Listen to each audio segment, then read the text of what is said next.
Hey everyone, this is Brian from ActiveMelody.com.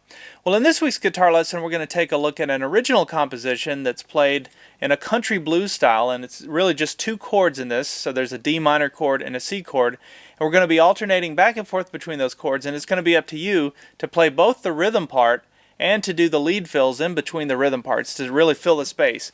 This is a no accompaniment guitar piece, which means that you don't need any sort of jam track or you don't need another musician. All you need is a guitar and a pick and you're good to go. And you can do this on an acoustic or electric guitar.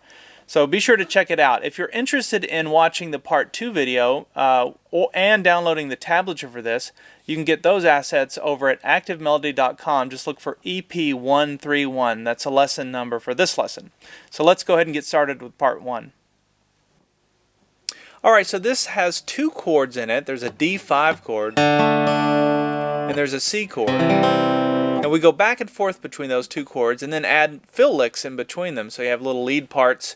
So you end up playing the rhythm and the lead, and this is a great exercise for learning to improvise, learning to jam, to take two chords like this and add fill licks in between. You'd be surprised what you can do, even improvising and making up stuff on the spot once you get more comfortable with it.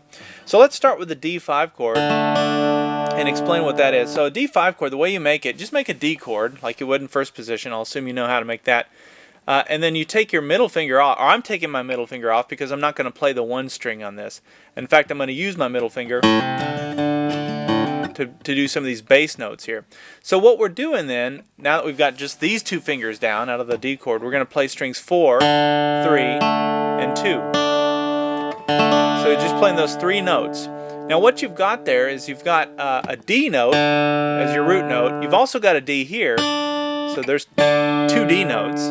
Ones that they're an octave apart, and then you have right in between the two you have this note, which is an A, and it's played here, 2nd fret, 3rd string. So when you have just a D and the A together, that's a power chord really, and it's also called a 5 chord, or so I call it the D5 chord. And this, now why the 5? Where does the 5 come from? Well, if we're looking at the scale, the major scale for the key of D, it's the 5th interval. This note, the A note, is the 5th interval. Let me show you. So if we start with the major scale is just do, re, mi, fa, sol, la, ti, do. So it's 1, 2, 3, 4, 5. See that note? That's why that's called a D5 chord. So that's all it is. So now a 5 chord does not have, it's not major or minor. So it's kind of floating out there. It doesn't resolve. You need that third interval to define the major or minor. Since we don't have it, you don't really know. So you have to listen to the context of the other notes. Now it sounds very minor to me, but it's not. I mean, it would work with a D minor. It would also work with a D major. So it's, you know, just depends on the other notes. Okay, so now that we've got that, let's get into this strumming pattern here for this. So the way we're going to do this is we're going to start with a downstroke on the 4th string, the open 4th string or the D string, and then we're going to do a down up. And when we're doing the down up, we're trying to hit strings 4, 3, and 2. Those are where we're going to focus the down up strums. Now when we do the up strum or the up pick there, I'm really only playing the 2nd string. That note.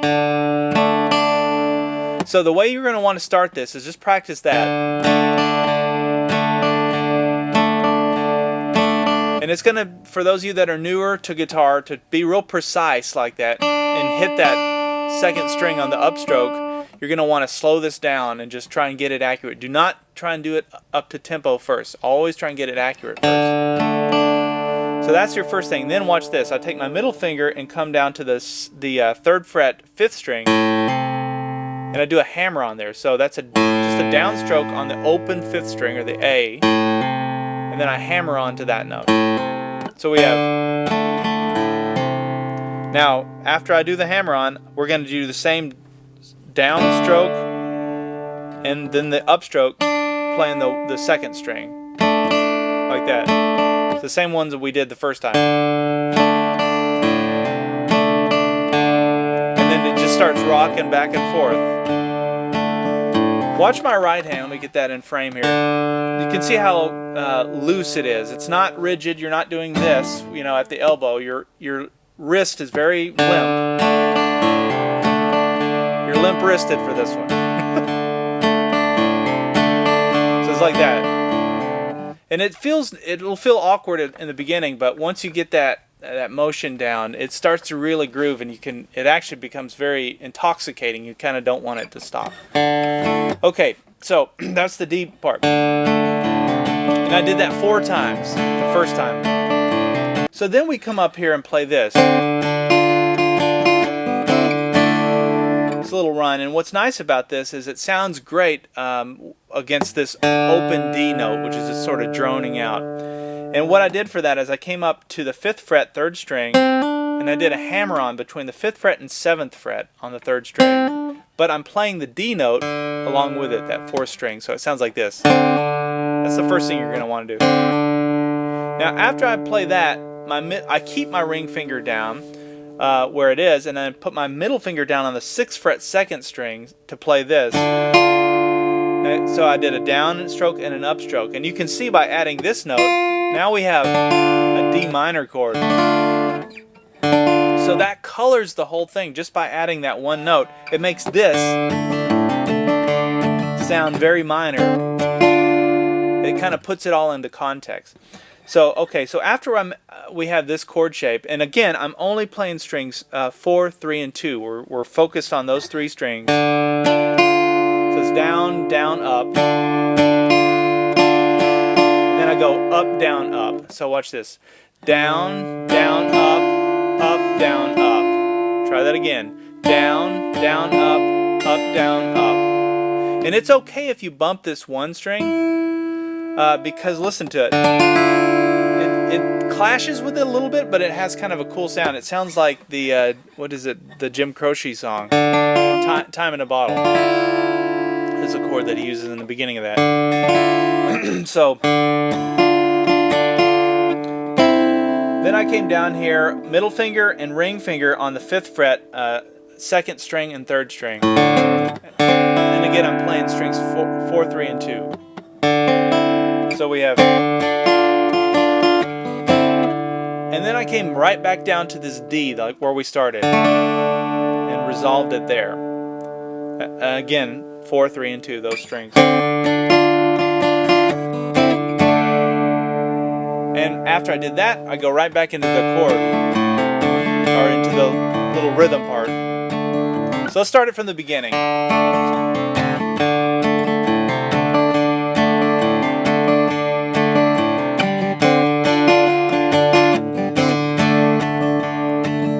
Feels so natural, and you could just keep repeating that. If you're struggling at this point, don't try and do all the other licks.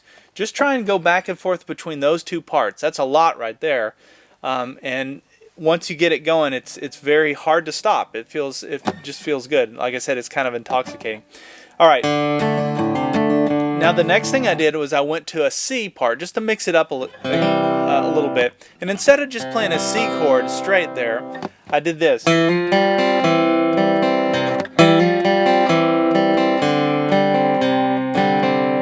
Just to give it a little bit of color, kind of building around that chord.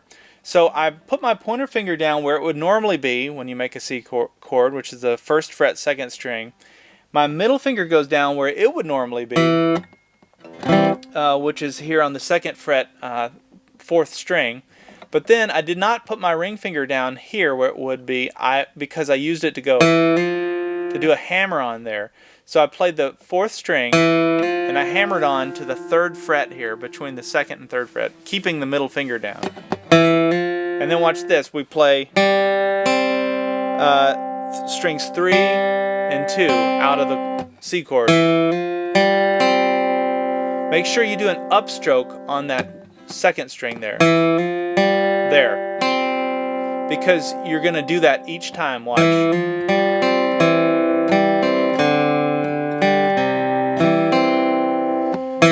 So after we do this, we take our ring finger off. There's 2 downstrokes, and then there's your upstroke. Take our middle finger off, keeping our pointer finger down. And that's playing strings 4, 3, and 2 again. And then we make the full C chord.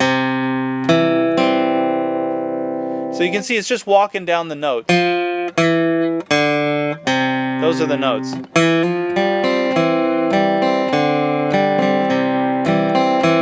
And that may be something you just practice that part over and over again. And you can hear that chord progression, or you know, kind of playing down that chord a lot. I hear that a lot in country songs. You hear it. In fact, I was listening to a Christmas song the other day, and I heard a variation of that. So these are great little builds around chords. So the next time you're playing a C chord, you can remember you've got that now. So you got these different ways to kind of work in some lead while you're playing your rhythm. It makes it more interesting. It's boring if you're just strumming a chord the same all the time. You got to throw in some extra notes. All right. I'm going to play from here.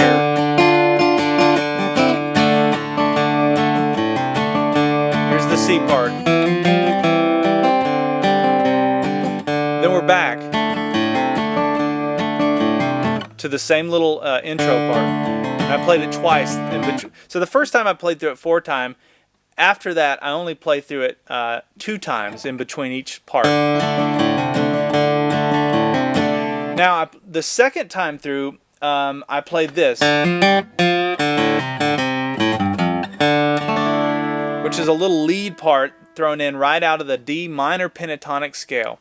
So we're in, if you want to know where we're in the bottom part of pattern 3. So the different patterns are covered in the blues lead course at Active Melody. And this is this is not a very commonly played place, at least when I play lead. I'm rarely ever playing in this position, but the way that I remember it, the takeaway would be, if you're playing a D chord and you want to play some bluesy licks in there, you have some really available options to you right here between the 3rd fret, and you can bend it, push it up a little bit, and then the open D, so that's easy. And then right below that you have the same thing on the 5th string, 3rd fret. That's all right out of the D, right there by the D chord. It's easy to grab it too. You can just grab it with your middle finger. So you've also got, below that, you've got this note, which is a G note, 3rd fret, 6th string. So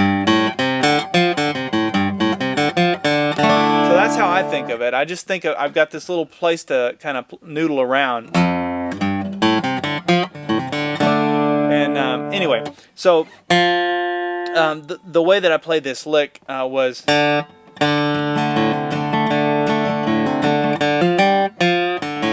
let's start with this. It starts with a hammer on here on the 3rd fret, 4th string. So there's your hammer on. And then I played the open G string, or the 3rd string.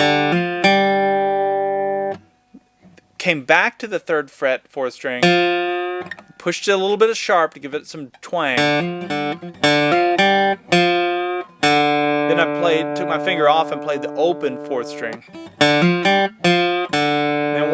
came down to the 5th fret and did a hammer on, to the 5th string and did a hammer on between the 3rd fret, or the open 5th string and the 3rd fret. And then I played the open D string, or the 4th string. So let's back up. Let me do that slowly. Let's do that again. Now after that I went. So there's another, you can push this one slightly sharp as well. So that's going to back to the 3rd fret, 5th string. Then we're going to play the open 5th string, or the A string, and then we come down and play. That's the 3rd fret and the 1st fret on the 6th string. So all together, let me do it slowly.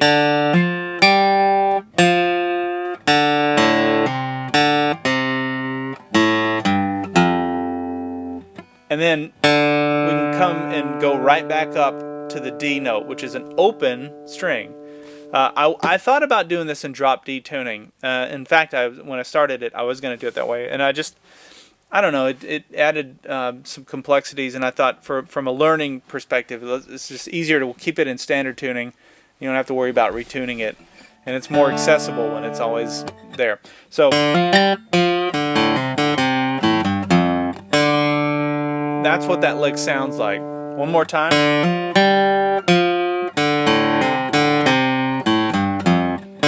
So just listen to that, play that part over and over again, and get the timing down. That's the thing. And then once we come back to the D, we do our little strum, same strum pattern. Alright, now that we've covered a lot of material, and we're almost to the end, so let me back up, and I'll play from the beginning up to where we are.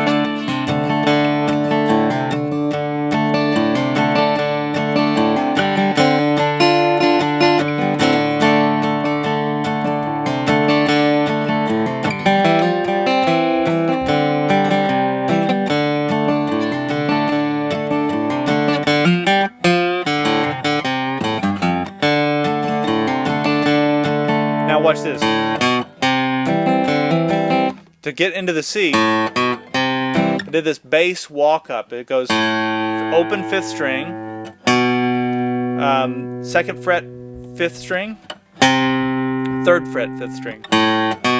Now you want to make sure when you're playing this, you're not playing it with your pointer finger, you're playing it with your ring finger, because that's what you're going to need to play when you play the C chord. And so the way I do it is I just use my middle finger there and then ring finger there. And then it's just a full C chord, and it's the bass note of the C, and then we do it down, up. And then I played.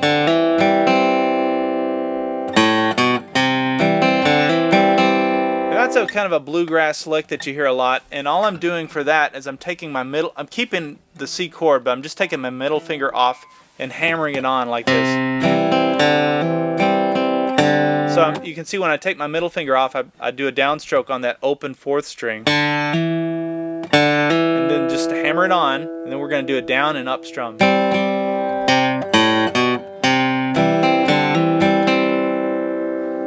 Okay, one last lick, and this is how I ended part 1, which is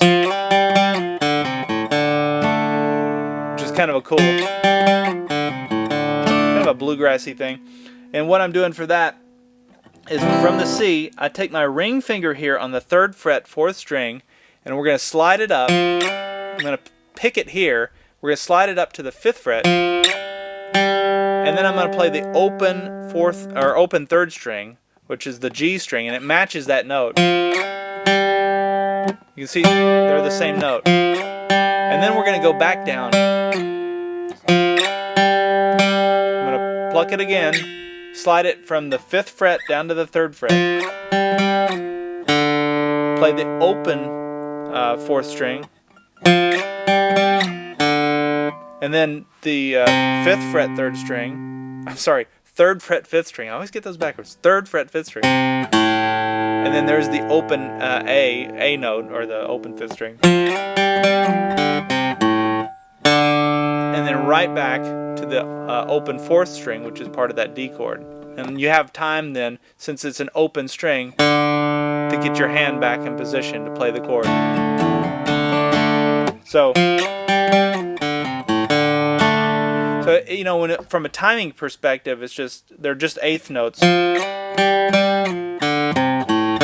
But that slide is pretty critical, because it really makes it easier instead of trying to pick it out. And it has more. It's just a nice, I don't know, it has more soul, I think. So that's part 1. Now part 2, I've got several other licks, so it's an extension of this. So if you like what you're doing, make sure you check out part 2. We'll be able to go into a new set of licks. You'll also, as a premium member, you'll be able to download the tablature and have access to that on-screen tab viewer, so you can watch it on the screen and slow it down and loop sections and all that fun stuff. Okay, so I'm going to go back and play through everything one more time. I'm going to do it slowly, so you have this as a final takeaway, and then we'll see you in part 2. So here we go.